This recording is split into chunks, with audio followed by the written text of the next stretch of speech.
નમસ્કાર, આપ જોઈ રહ્યા છો નેશન પ્લસ ન્યૂઝ. હું છું આપની સાથે હેતલ ભગત.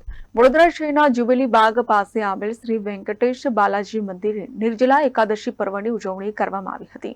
નિર્જલાદ એકાદશી પર્વ એટલે ભીમ અગિયારસ, પાંડવ એકાદશી તરીકે ઓળખાય છે. એટલે પાણી પણ ન પીવું, નકોડો ઉપવાસ કરવો અને આ એકાદશી કરવા સર્વ તીર્થોમાં સ્નાન કરેલું પુણ્ય અને સર્વ પ્રકારના દાન આપવાનું ફળ મળે છે. વિશેષ મહત્વ નિર્જલા એકાદશીનું હોવાથી પૂજ્યશ્રી 1008 વેંકટેશાચાર્યજીએ જણાવ્યું હતું કે ઉપરાંત પૂજ્યશ્રીના કર કમળો દ્વારા બાલાજી પ્રભુને મહાઅભિષેકનું પણ આયોજન કરવામાં આવ્યું હતું અને આરતી પણ ઉતારવામાં આવી હતી. વિશાળ જનસંખ્યામાં ભક્તજનો ઉપસ્થિત રહીને નિર્જલા એકાદશી પર્વમાં સહભાગી થઈને ધન્યતા અનુભવી હતી. પૂજ્યશ્રીએ ઉપસ્થિત શ્રદ્ધાળુઓને શુભમ ભવંતુ કલ્યાણસ્તુ એમ શુભ આશીર્વાદ પ્રદાન કર્યા હતા. Report nation plus news Vadodara.